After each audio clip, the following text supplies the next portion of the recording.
മൊട്ടക്കാക്ക അളിയന്റെ കല്യാണാണ്. അതിന് ഭാര്യക്ക് സ്വർണ്ണമാണത്ര. അവന്റെ ഭാര്യക്ക് നീ എന്തിനാണ് സ്വർണ്ണം എടുത്ത് കൊടുക്കണേ? ഓന്റെ ഭാര്യക്കല്ല, ഇന്റെ ഭാര്യക്കാ വേണ്ടിയേ. നിന്റെ ഭാര്യയുടെ കല്യാണം ഓർന്നാ? അതെങ്ങനെ ഇന്റെ ഭാര്യന്റെ കല്യാണം? ഇന്റെ ഭാര്യ ഞാൻ ഓൾറെഡി ഒന്ന് കെട്ടിയതല്ലേ. ആകെ കൺഫ്യൂഷൻ ആയല്ലോ. കൺഫ്യൂഷൻ ഒന്നും വേണ്ട, ഇന്റെ ഭാര്യക്ക് സ്വർണം വേണം. എവിടുന്നാ നല്ലൊരു സ്വർണ്ണക്കട ഉള്ള ഒരു സ്വർണ്ണം എടുക്കാന്? അതിന് പൈസ ഉണ്ടാ? പൈസന്റെ ബന്ധമാണ് മൊട്ടക്കാക്ക നമ്മൾ തമ്മിലുള്ളത്. ആവശ്യ സമയത്ത് കണ്ണീരും വരൂല വളക്കാം. നിങ്ങൾക്ക് ആ പഴയ താസി ഗോൾഡിൽ നിന്ന് സ്വർണ്ണം എടുത്ത് തരാൻ പറ്റുമോ എനിക്ക്? താസി പഴയ താസി അല്ല. നിങ്ങളെന്താ ബിലാൽ അലിച്ചാ? എടാ വെല്ലിക്കാട്ട കടയാണിത്.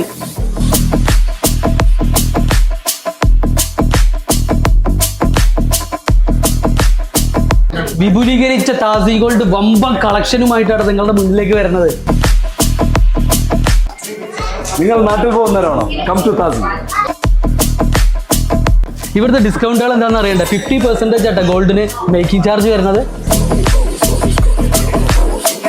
Diamond 60% discount, uncut diamond 70% discount. ഇത് കൂടാതെ ഗോൾഡ് സൂക്കിൽ നിന്ന് പർച്ചേസ് ചെയ്യുന്നവർക്ക് 12 ഗ്രാം ഗോൾഡ് ബാറാണ് കിട്ടാൻ പോണത്. 1-2 പേർക്കല്ല, 30 പേർക്ക്. താസി gold and diamond. Gold Souk metro സ്റ്റേഷനിൽ നിന്നും ഗോൾഡ് സൂക്ക് ബസ് സ്റ്റോപ്പിൽ നിന്ന് 100 മീറ്റർ നടന്നു കഴിഞ്ഞാൽ കാണുന്ന ഗോൾഡ് ലാൻഡ് ബിൽഡിങ്ങിലാണ് നമ്മൾ താസി ഗോൾഡ് വരുന്നത് കേട്ടോ.